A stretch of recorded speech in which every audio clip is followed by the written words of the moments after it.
The princess and the human, ch11, Kirteen.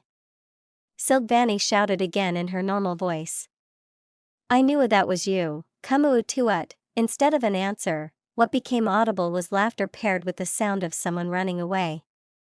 Silgvani took a few deep breaths to get her vocal organ back under control, before turning to the maid who had rushed to her side. Why did you not tell me that my brother was visiting? I was about to, Your Highness.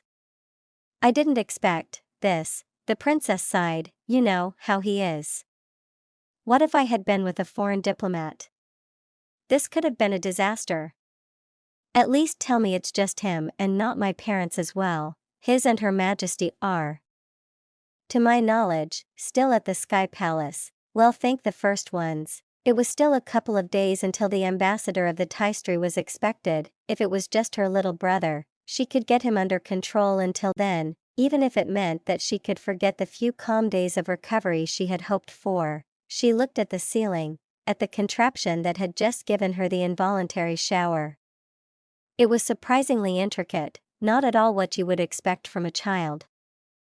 When did he even manage to set this up, without any of you noticing? I assume he built it in advance and then simply put it up there when we were waiting for you outside, Your Highness. Well, anyway. Maida, this is Nadine, she is a guest of mine. While I try to catch this little troublemaker, I want you to show her her room.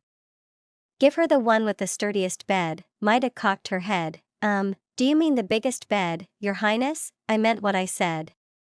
If the sturdiest bed happens to be the biggest, so be it. In any case, once I am done with my brother, I want a bath for 2 people to be ready. After that, call in my dressmaker, say it is urgent, and also try and find a tutor that specializes in teaching other species our language. You are also authorized to procure whatever she asks for that doesn't require clearance level 3. The maid nodded and gestured Nadine to follow her. As the two made their way towards the guest wing, Silgvani could hear the small alien timidly ask for something to write with.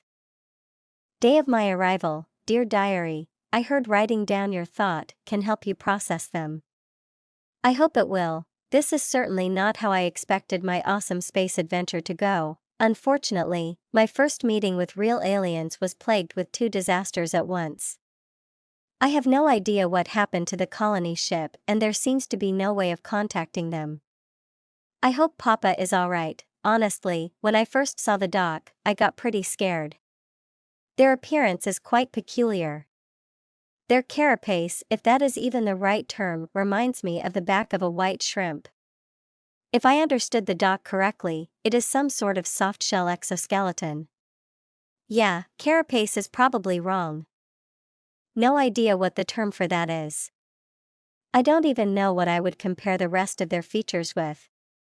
These monocolored, digon-shaped eyes look interesting, are especially unique, almost like stained glass. The princesses are green like a freshly mown lawn.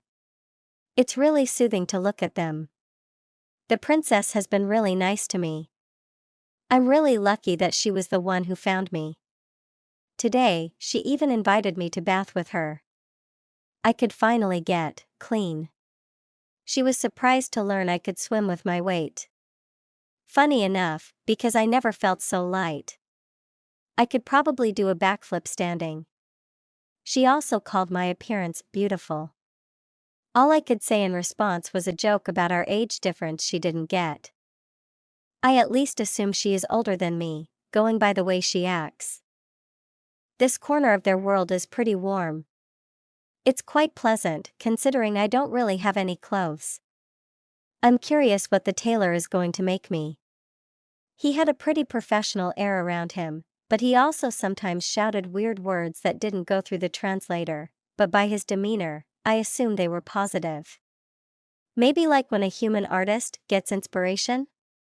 I wonder how I look in her eyes.